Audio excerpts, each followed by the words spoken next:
Picture a world where sustainability meets efficiency, where every decision echoes in environmental impact. Today, we unveil a journey, a Six Sigma odyssey that not only optimize processes but resonate with our commitment to ESG sustainability. Imagine saving 300 tons of steel, not just as a number but as a testament to our dedication to a greener and more sustainable tomorrow. Welcome to the story of how Six Sigma became our compass on this path of impactful change.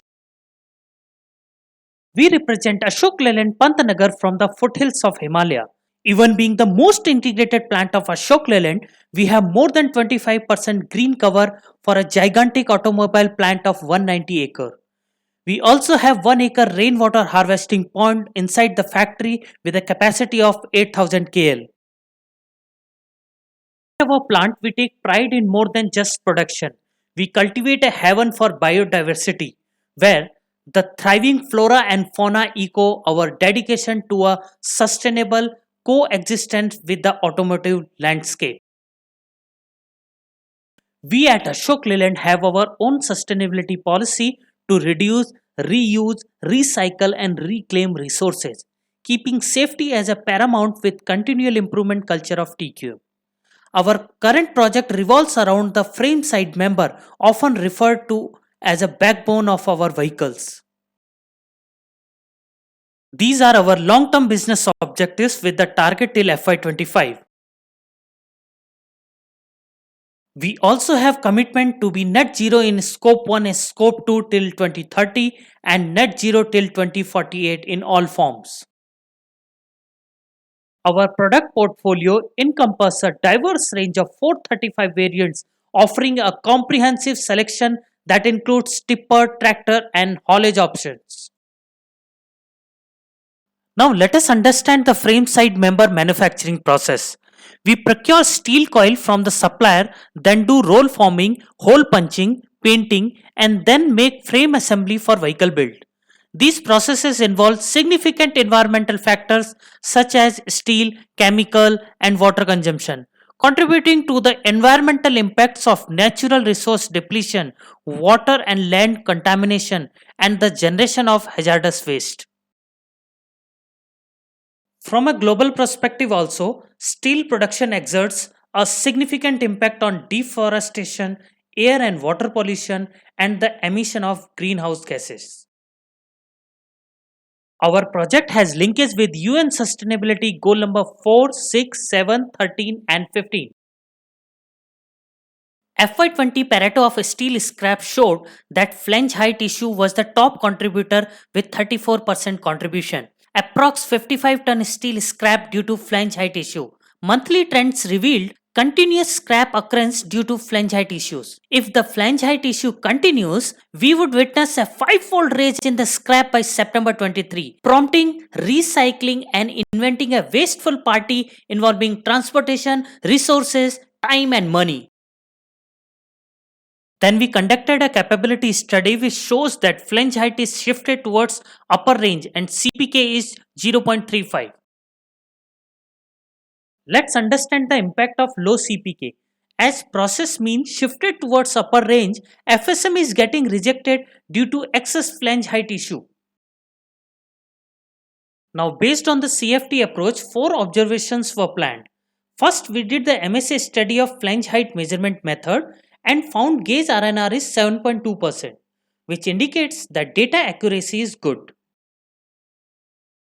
For second observation, chi-square percentage defective test shows that coil size 7 by 300, 5 by 298 and 6 by 299 are having major contribution for flange height issue.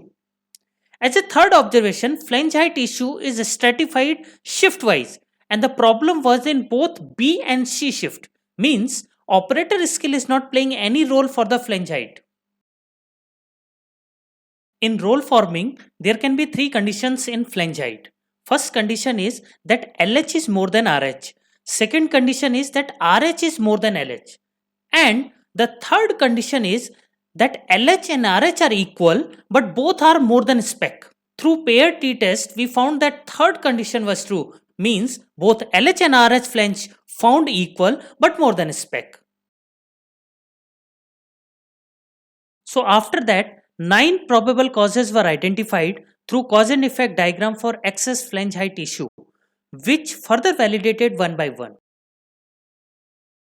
Talking about first, second and third cause, which were wrong measurement, wrong machine setting and wrong correction, validated through various statistical tools and found insignificant. Similarly, cause number 4, 5, 6, that is coil centering not okay, coil width more than spec and material extra expansion in summer, all got validated and found insignificant. For an example, we will explain you few causes in subsequent slides. Here, 7th and 8th cause were insignificant and cause number 9 found significant. Let us understand that how these causes were validated. Before that, let's understand the forming elongation. We form the straight metal sheet into a C section as shown in the figure. Metal sheet elongates due to radius formation. Elongation should be within 28 to 30 mm as per the standard. Elongation had been validated through one sample T test and found no significant difference from standard value. To validate the machine axis position, which is responsible for flange height, both LH and RH axis variation found a 2 mm shift. Further, this shift got corrected and then we compared before and after flange height by using two sample t-test and found there is no significant improvement. Hence, this cause also found insignificant. For cause number 9, theoretically coil width suggested by machine is 298.9 mm, which was less than existing coil specific width, that is 300 mm. Hence, designated coil looks like excess than requirement. This is further validated through DOE. To know the impact of coil width, two-level factorial DOE done with two more input factors, which were coil thickness and forming radius. All three factors, coil width, thickness and forming radius, are having significant impact on flange height. But interaction of those factors don't have any impact.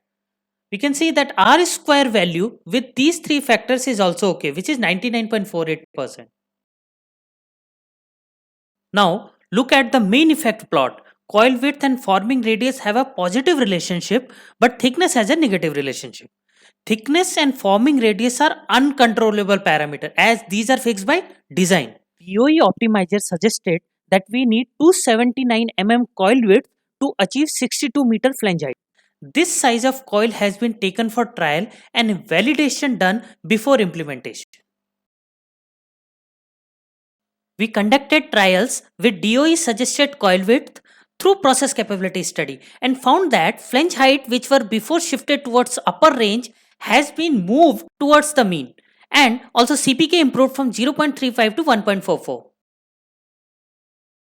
So, because of this project, the steel scrap due to flange height issue also got eliminated, and all these improvements were validated through two sample percentage defective test. The same coil width optimization done for other steel coils and horizontally implemented in all applicable coils in Pantnagar as well as at Hosur plant. Most important, we have revised our new coil introduction process so that for new coils, this optimization can be done during development phase itself. Let us see the impact of project. First, FSM scrap due to flange height got eliminated. Then, FSM total weight reduced by 1% through coil width optimization, and that is without compromising on its strength. Huge quantity of steel saved, and this year projected steel saving is 303 tons. This helped us to reduce carbon footprints, water and hazardous plant sludges. You may see flange height issue itself got eliminated from the Pareto. Financially, this project saved 3.69 crore for the organization, and mind you, it's a recurring saving for the company. Finally, this project has played a pivotal role in contributing to these following UN sustainability goals. With this, we conclude our presentation with a quote that money can be yours, but resources belongs to the nature and society. So use them wisely. Thank you so much. We are open for the questions now.